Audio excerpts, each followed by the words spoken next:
Do you have any impressions, any voice impressions of somebody or a character or something? Well, Maggie Simpson, I could do the pacifier sound. Okay. Oh, that's simultaneously amazing and disgusting.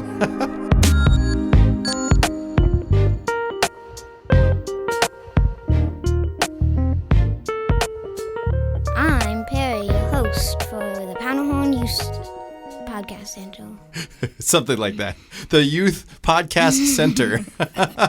There's a whole center devoted to podcasting. Good job. Okay. Do you want to try one more time? I'm Perry, your host for the Powderhorn Youth Podcast. Thank you for listening. Yeah! Nice. Good work. All right. Perry, will you give us your age and your pronouns so that we can refer to you properly today?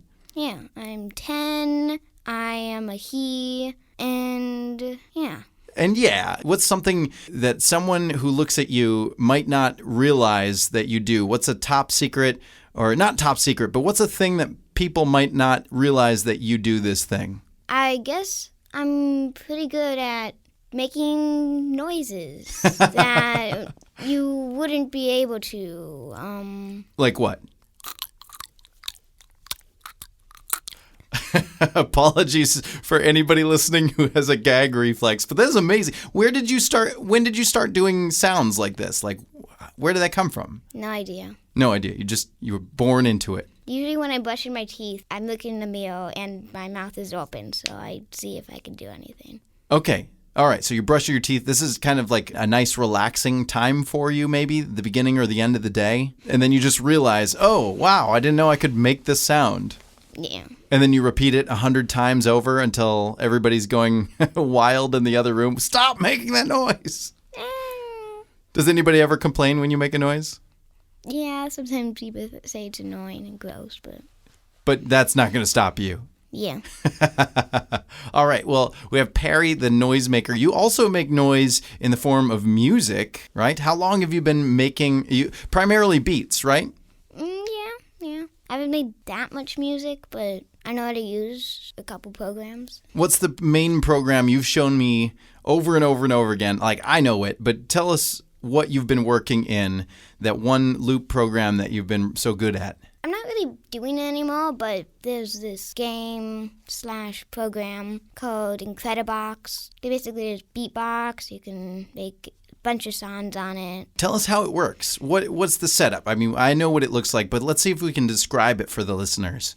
Okay, so first you see a bunch of people. Mm-hmm. It's like animated drawings of a person. Yes. Mm-hmm. You drag something on it. It's like a symbol. And then it changes its costume to look like something else. And it can be a beat, an effect, a melody, a voice. So every time you add a costume to the character, he makes a different sound. Yeah. And how many characters are there? It's the same guy, but you can build 8 different sounds? There's different versions, but there's 8 normal ones. Oh, but 8 or 9 sounds at a time. Oh, at a time, yeah. No, okay. 7 actually. 7, okay. So you can drag from a bunch of different costumes onto 7 different characters, creating 7 different elements of the same beat, but then there's different versions of those characters and costumes. So there's all kinds of sounds you can drag from? Yeah. Yeah? There's Alpha, there's Little Miss, there's Sunrise, The Love, Brazil. Whole bunch of options. Alive, Jivan, Dystopia, and Wickedy. Do you have a favorite one? I don't know. I have 3 favorite ones. Okay. I like Alive, Dystopia, and Wickedy. Nice. Do you have any impressions of those sounds? Are you able to do any beatboxing or any replication of what it sounds like? Yeah, I'm pretty good at one of them. Okay. In Wickedy, there's one that goes...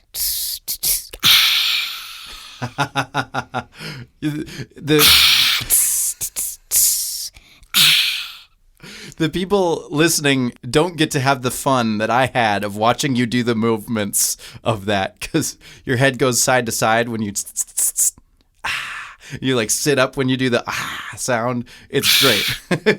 It looks exactly like the guy on the cartoon, and I'm proud of you. That was a good impression. So you've been making beats with that. Obviously, you've already said you're kind of moving a little bit away from that, but you're still coming and hanging out at Open Studio, and it's a pleasure to have you here. What I like about you, Perry, is that you ask questions and you're curious. You've always been interested in what's happening, and even as we were setting up for this podcast, you asked me, is there anything more I can learn while we're waiting? And I thought that was a really important thing to ask, and I think that's really awesome. Do you feel that way in school? Are you usually kind of the curious person? Do you have a lot more questions, or is this just kind of how you're feeling today? It really depends because I am pretty gifted in school, but if I have a question, I don't. You don't hold it back. I don't hold it back. Yeah. Good. Do you have a favorite subject? I like science. Science. Yeah. Is there a side of science you like more? Really, well, I like physics. Okay. I like astronomy and physics. Sweet. And you also are involved in your school with the program before and after school, you were telling me earlier? Yeah. I do this thing at school called Safety Patrol. I basically just go out in the street, hold a flag, and... You just hold a flag? Is that all it is? Yes. I keep the people crossing the street safe. Yeah. It goes on for a year, and... The whole school year? Yes. And my whole class, everyone who's doing Safety Patrol, have been looking up for a field trip at the end. Okay. Where we go to Nickelodeon Universe at Mall of America. Nice. Okay, so before we get into that, I want to ask, what is the reason you signed up for Safety Patrol? Was it for the field trip, or did you do it for other reasons? There's a lot of reasons. I really wanted to go to Nickelodeon. You get payday every month. Payday? Yeah, you get a snack. A payday as in, like, are they giving you money, or is it just a candy bar or a fun thing? Yeah, they give you a snack. Nice. Okay, what are the snacks? Chips, stuff. And so you get a payday. Is there anything else? That's it. That's it. Okay. And I'm most curious, if there were no field trips or paydays or snacks, would you still do it? I actually probably wouldn't. You wouldn't? I don't know. Okay. I don't think so. Is it hard work? Is it a lot of work? Do you find yourself feeling like, oh, I got to do this thing? I'm busy all the time? Or is there any way to keep it fun? Yeah, it's not hard. Okay. The main reason is because you need to take time off to do it. Okay. So you have to leave a class early? Well, it's not a class because I need to go to school early. Oh, in the morning you're not skipping anything. Do you learn anything from it? Has anything come from doing this that you're like, oh, I didn't realize this before, or you're thinking in a new way because you've had this work experience? Not really. Just kind of a job, just kind of a thing I'm doing. So you don't think of safety in any different ways? Yes, I do care about it. But it seems more like the schools are doing it to make the students, I guess, have a job. Sure. Have you had any close calls? No. Well, good. That means you're doing your job well. Yeah, we trap cars accidentally sometimes. Accidentally? Okay, say more. You trap cars? Well, sometimes when we come out, a car is already in the middle of the intersection, so they can't really move until we come back in. Oh, funny. Do they ever get mad about it? Well, we don't really see. Sure. So we could look into the car's window, but we're not going to stand there. That's not the important part, right? Do you get any thanks for what you do? Do people say thanks for keeping me safe or anything? Yeah? Mostly the people crossing the street because, well, they can talk to me. The people in the car can't really. All right. So after doing all this work for the whole year, is this your first year doing it? Yeah. Okay. Fourth and fifth, yeah. Fourth and fifth. And you get a big payday now, as of today, to go on that field trip. How did it go? It went really good. I'm usually not much of a rides person, but today I went on a lot of scary rides. You did? I want to know more about that. That's exciting for me and exciting for you. Like, you said you're not much of a rides person. What does that mean? Are there certain rides you didn't used to go on? I'm usually just too scared to go on any. What determines whether you're scared or whether you're not scared? Is there it's a spinny ride, I'm fine with that. Or it's a high ride, so no thank you. I don't what's the thing that scares you most? Yeah. The feeling when you're going really fast somewhere or you're like spinning. Mm-hmm. The feeling when you don't really know where you are and it feels like your stomach is somewhere else. Yeah, you left it behind. And I can't really talk. Most people just scream, but sure. You feel like your cheeks are puffy. Right. Not like you can't really talk. Right, yeah, your whole body is kind of clenching. Yeah. Yeah? So usually there's a fear preventing you from going on the rides, but today you said you did try them? What were the rides that you tried that you maybe wouldn't have another time? The first scariest didn't think I wanted to. It looks like a skateboard. Okay. And it goes back and forth and it goes totally vertical. Uh-huh. And like very close to the ceiling. Uh-huh. And then this happens while you're spinning. Yeah. Again and again. And then you drop down really fast while it's spinning. Yeah. And then it goes back and forth. Right. Really, really fast. Yeah. And even looking from someone else's perspective, I kind of see a little bounce. Oh. Like the supports on strong, like it's going wobbling a little. Yes. Because the very, very top, where it almost touches the ceiling, yeah, you'd think it'd be connected to the ceiling. Okay. But it's not. Right. So the highest support is like really close to the ground, so there's a whole chunk that is not supported and can just wobble around. Sure. And that's a little scary to look at, right? And when you're on it, you can't really see if you're on the track. Oh, sure, because it's kind of hanging over the track, right? Yeah. A little bit and then when you're spinning around, you kind of lose your location and your stomach stays behind, right? Yeah. So you went on that. Okay, how did it feel? It felt afterwards. I stopped. Mm-hmm. I was gonna come out, but I was like, did I faint? And it seems like it's done. I don't want to open my thing, but I'm actually still going. Oh. So I was like, I think I'm done. I'm gonna come off, and I felt so sick and tired. Yeah, but you made it. Yes, I made it. You made it. So you went on that once, or did you go back and try again? I went in once. Okay. And then what's the second scariest ride? It basically has like a big hammer, and it goes back and forth. Uh-huh.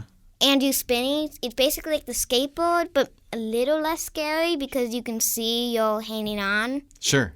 Plus, it's connected on the top, which for some reason feels less scary. Okay. Plus, I think it went maybe a little slower. I don't know. It just seemed it's very similar, but yeah, it's supported differently. What about the roller coasters? I went on technically 2, but yeah, I went on 2. I went on, I don't know how to say about it, just a normal roller coaster. Is it the Pepsi one? Yeah, it's the Pepsi. Okay. It's like, there's a name for it somewhere. I don't remember. Yeah, it's Pepsi. It's the Pepsi coaster. Okay. And that one's pretty basic, pretty simple, right? Yeah. But it's fun. Yeah. It's pretty fun. Yeah. And then the other one has loop-de-loops and stuff, right? I did not go on that one. Did not go on that one. Rock bottom's plunge. That one has a straight up ascent. The small little car that you're in goes straight up, and then it goes straight down, and there's an upside down, and there's a corkscrew, and it goes pretty quickly, and it's over very, very fast, but it moves very fast. So that one's a little bit too much, huh? Yeah. That's what I was saying, that it was the scariest, but I didn't try it. Mm-hmm. What else did you do? Did you wander around the parks, do any of the mini game kind of things, or did you do the water ride? Yeah, my friends, I don't know how, but they never got out of energy. Every time they went to a different ride, they ran as fast as they could. I was like, how are you guys not tired? I'm here. So it was kind of a long day for you? Yeah. Yeah. Okay. And then after the field trip, you probably went back to the school. Did you have to work again after that? Do some more safety patrol? We didn't go to safety patrol. Okay. Just because. Somebody else has to do it. It's your vacation day. No one would do it. All right. So what else is on your mind, Perry? Is there anything else you'd like to discuss before we close this episode off? The person who was the guest from the last podcast, Anders, he's my friend. I know him. He has an after school too, which he talked about in the last episode too. Yeah. And today, basically, he had his whole presentation. He went around the school. Oh, nice. He wore a costume. And Hazmat Man? Yeah, I didn't know the name, but yeah, he walked around the school. Everyone was on the floor clapping. Nice. When we came back, it was actually right when it was happening. So, like, why is everyone sitting down? We just funny. came here. Funny.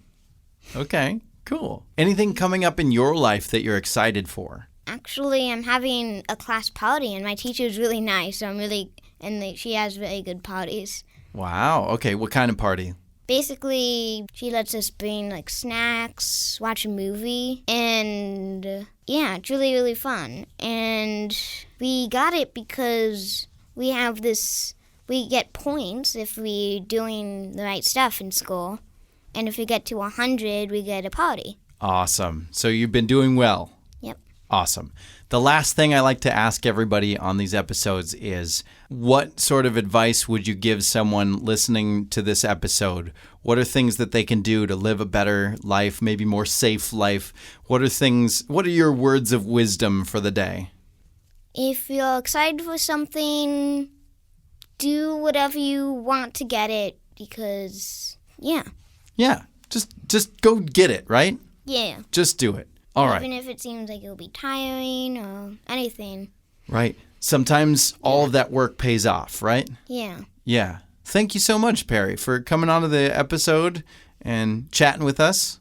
Yeah. That's it. All right. Well, for those of you listening, thank you so much for tuning in once again to the Powderhorn Park Youth Podcast. We record these every Wednesday at Powderhorn Park here in Minneapolis. Spark Studio is in the basement of the rec center. We'd love to have you come in as long as you're 10 to 18 and you want to record an episode. We'd love to have you. That has been the episode. Thanks again, Perry, for coming in. Thank you. And I've been Bryce. We'll see you all in the next episode.